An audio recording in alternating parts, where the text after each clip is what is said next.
नमस्ते। नया साल लगभग शुरू होने ही वाला है, तो क्या आपने सोचा है कि आप अपने साथ इस नए साल में क्या-क्या चीज़ें लेकर जाना चाहते हैं? क्या-क्या गुड एनर्जी को अपने साथ ले जाना चाहते हैं? क्योंकि ये जो दिसंबर का मंथ होता है, इसे क्लोज़र मंथ ही इसीलिए बोला जाता है कि आपके जो बुरे एक्सपीरियंस हुए हैं या जिन भी बैड एनर्जीज़ ने आपको घेरा है, आप अपने इमोशंस को कंट्रोल नहीं कर पाए हो और वो चीज़ें आज तक आपके ऊपर बोझ बनी हुई है, तो आप इस मंथ उसको रिलीज़ करिए। क्योंकि जब आप नए साल के अंदर कदम रख रहे हो, नए साल की ओर बढ़ रहे हो, तो आप डिसाइड करिए कि आप उन एनर्जी को, उन बैड एक्सपीरियंस को अपने साथ नहीं लेकर जाओगे, आप उन्हें यहीं छोड़कर जाओगे। तो आज मैं आपको कुछ ऐसी एक्टिविटी समझाऊंगी जिसको करके आप कैसे अपनी एनर्जी को ऊपर उठा सकते हो, कैसे अपनी एनर्जी को बढ़ा सकते हो और आपका जो ये आने वाला साल 2026 है, इसे आप बेहतरीन बना सकते हो। तो सबसे पहले तो आपको क्या करना है कि किसी शांत जगह पर बैठ जाना है, अच्छे से अकेले, बिल्कुल शांत, जहाँ पर आपको कोई डिस्टरबेंस ना हो। फिर आपको क्या करना है कि एक पेन और कॉपी लेना है और उस कागज़ में सिर्फ आपको 2-3 लाइनों में एक सार लिखना है कि इस 2025 में आपके साथ क्या क्या अच्छी चीज़ें हुई। क्योंकि ऐसा तो नहीं हुआ होगा कि आपने सिर्फ बुरा ही बुरा एक्सपीरियंस किया हो, कुछ ना कुछ तो आपके साथ बहुत अच्छा हुआ होगा। तो आपको क्या करना है कि जो भी चीज़ें आपके साथ बहुत ज़्यादा अच्छी हुई है, उनको एक लाइन में या 2 लाइन में सार उनका लिख देना है। जिन भी चीज़ों ने या जिन भी इंसानों ने आपको बहुत खुशी दी हो या जिन चीज़ों की वजह से आपकी लाइफ बहुत अच्छी हो गई हो, उन सारी चीज़ों को लिख लेना है। और फिर क्या करना है कि उस पेपर को, जिस भी पेपर पे आपने लिखा है, रोज़ सोते वक्त, अब कुछ ही दिन बचे हैं, वैसे तो आपके पास ये वीडियो जब आया है, हो सकता है दिसंबर के 2 ही दिन बचे हो, तो उन सारी चीज़ों को आपको अपने तकिए के नीचे रख लेना है, उन अच्छी चीज़ों को, या फिर ऐसी जगह उनको लगा देना है जहां आप उनको बार बार देख पाओ। और उन्हें देखना है और आपको उन्हें पढ़ना है और महसूस करना है कि उन्हें पढ़ के आपको कितना अच्छा महसूस हो रहा है। क्योंकि आपको पता होगा कि इस यूनिवर्स में जब आप कृतज्ञता का भाव व्यक्त करते हो, जब आप कृतज्ञ होते हो, किसी भी चीज़ के लिए ग्रेटफुल होते हो या ग्रेटिट्यूड करते हो, तो ये जो ब्रह्मांड है उसके पास एक फ्रिक्वेंसी जाती है और वो फ्रिक्वेंसी कहीं ना कहीं आपको बहुत अच्छा महसूस कराती है और आपकी लाइफ में और अच्छी अच्छी चीज़ें होने लगती है। आपको ये एक्टिविटी कर लेना है। अब अच्छे एक्सपीरियंस के साथ साथ हमेशा बैड एक्सपीरियंस भी होते हैं, कहीं ना कहीं बुरी चीज़ें भी आपकी लाइफ में हुई होगी। ऐसे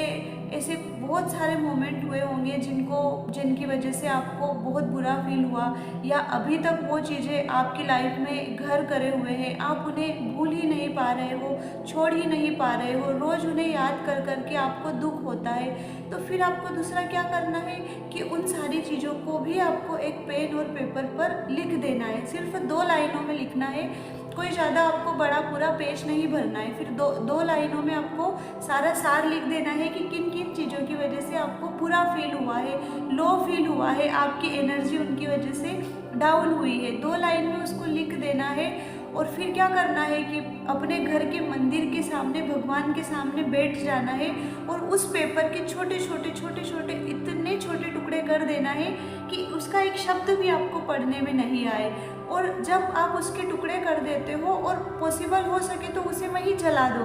तो जब आप उसको जलाते हो या जब उसके छोटे छोटे टुकड़े करते हो, तो आपके सबकॉन्शियस माइंड को एक मैसेज जाता है कि अब आप उन बुरी चीज़ों को, वो जो नेगेटिव चीज़ें आपके साथ हुई है, उसको पूरी तरीके से रिलीज़ कर चुके हो। सच में ये मेरा पर्सनल एक्सपीरियंस है कि जब भी आपके साथ कुछ ज़्यादा बुरा हुआ होता है और जिसे आप भूल नहीं पाते हो, तो ये बहुत अच्छा तरीका है। आप उन चीज़ों को एक पेपर पर लिखकर उनकी आहुति दे दो और उनको पूरी तरीके से जब आप जलाते हो, तो आपके सबकॉन्शियस माइंड के पास मैसेज जाता है कि अब आप उस नेगेटिव एनर्जी को, उस चीज़ को पूरी तरीके से रिलीज़ कर चुके हो और आपका मन पूरी तरीके से शांत हो चुका है। अब क्या होता है ना कि कभी कभी चीज़ों के साथ साथ कोई इंसान, चाहे वो आपके घर परिवार के हो सकते हैं, आपके ऑफिस के कोई लोग हो सकते हैं, आपके पड़ोसी हो सकते हैं, या कोई भी व्यक्ति हो सकते हैं जिनकी वजह से आपको बहुत बुरा एक्सपीरियंस हुआ है, जिनको सोचकर हमेशा आपको बुरे थॉट्स आते हैं, इच्छा होती है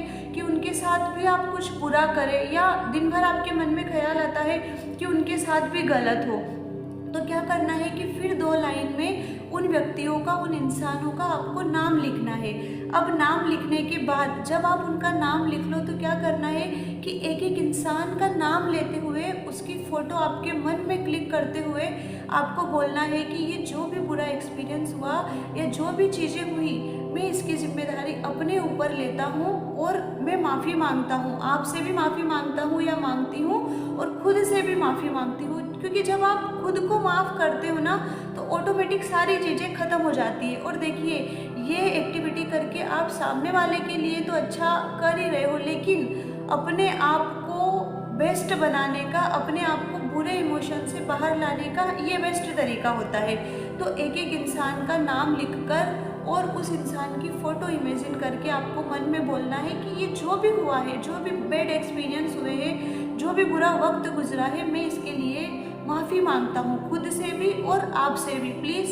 मेरे विचारों से, मेरी ज़िंदगी से आप बाहर होइए, मुझे रिलीज़ करिए। मेरे अंदर अच्छी एनर्जी, मेरे को अच्छी एनर्जी की आवश्यकता है, मैं लाइफ में कुछ अच्छा करना चाहती हूँ। तो उन सभी चीज़ों को आपको वहीं छोड़ देना है और भगवान के मंदिर में आप बैठे हो और भगवान को आपको बोलना है कि हे भगवान, ये जो भी इंसानों ने मुझे परेशान किया है या जो भी व्यक्तियों की वजह से मुझे बुरा अनुभव हुआ है, मैं सब कुछ आपके ऊपर छोड़ता हूँ। क्योंकि उन्होंने जो भी करा है ये उनके कर्म थे, लेकिन वो जो ऊपर डिवाइन एनर्जी बैठी है वो आपके साथ जस्टिस करेगी। तो आपको ये चिंता करने की ज़रूरत नहीं है कि आपको उनके साथ बुरा करना है या उनका बुरा हो, आपको उनके ऊपर छोड़ देना है, वो आपके साथ जस्टिस करेंगे और आपके साथ बहुत अच्छा होगा। अब जब आप ये एक्टिविटी कर लेते हो तो लास्ट में आपको खुद को देखना है, क्योंकि कभी कभी क्या होता है ना कि जीवन में अपनों से भी कुछ ऐसी चीज़ें हो जाती है या कुछ